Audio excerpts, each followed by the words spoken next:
Hi everyone, I decided to make another video showing how to use the Insta360 gimbal in the agility trial environment. Once the phone is connected to the gimbal, I go ahead and touch the little prompt on the screen. There's sometimes pop-ups, but I skip them and I just go ahead and touch the camera at the bottom of the screen to go ahead and launch the app to begin recording. Now that the native app has appeared, you are ready to record. There are sometimes pop-ups that appear, but just ignore them. In this case, it told me my magnetic clamp was misaligned, so I decided to go ahead and just adjust it.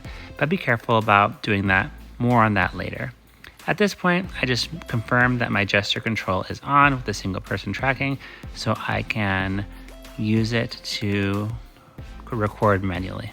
Once I've confirmed all my settings are correct, I go ahead and use that joystick to angle the camera down and then raise the height of the tripod to what's desired. I also twisted the tripod so it was facing the area where I was going to launch the gesture control, and there you can see some of our agility friends getting ready for the trial. I then raised my hand to launch that gesture control, and as you can see, it's not quite working, so let's troubleshoot. The first thing I do to troubleshoot is to lower the camera height so it sees me a little bit better, and then try the gesture control.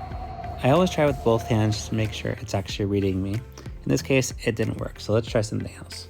The next thing I do is I change to a different angle, or I'll simply just turn off the gimbal by pressing and holding the power button at the very bottom. I think that's probably what caused it to fix itself. It's like a nice little reset.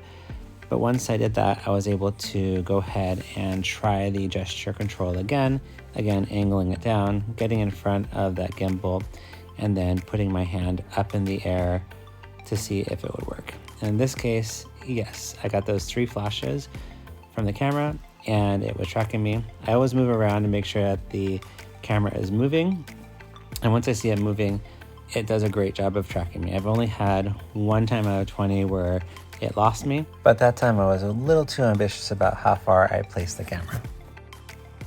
One thing I've learned about malfunctions with this 360 Flow Pro is to handle it with care. This machine has a bunch of tiny little motors, and if you overstress them, it will go into a safety mode where it doesn't utilize all of those tracking functions. So just let the magnet attach to the phone, and if you need to touch anything, just touch the screen to load the app. If for some reason it goes into portrait mode, you can just double click the right button and it will go back into landscape. Then utilize the joystick to go up, down, left, right, or 360 degrees. To go ahead and turn it off, just press and hold that bottom button. When the gimbal goes limp, then gently remove the phone from the gimbal. When you're all done, just bend the arm backwards and it folds into place, and that turns off the gimbal and saves battery. The more I use this, the more I find that placement is so important. I always place the tripod on the side of the ring where the start line is. It captures my beginning routine as well as keeps tracking me very well as I begin my run. I also try to put it deep towards the middle of the actual ring so it captures nice shots as I do my whole agility run with my dog, including the far ones. If you put it right in the corner, sometimes you can miss some of those far shots. Once you're done, walk towards where your tripod is. It might still be tracking you. While it almost always captures the whole run, about half the time it's still tracking me when I go and turn it off. And you can use that gesture to go ahead and turn it off. For this example, I was just playing around with it and making sure that it was still working, and it was indeed working. Once you're done, make sure to turn it off by pressing that bottom button. It will save a lot of battery life from the gimbal as well as your phone.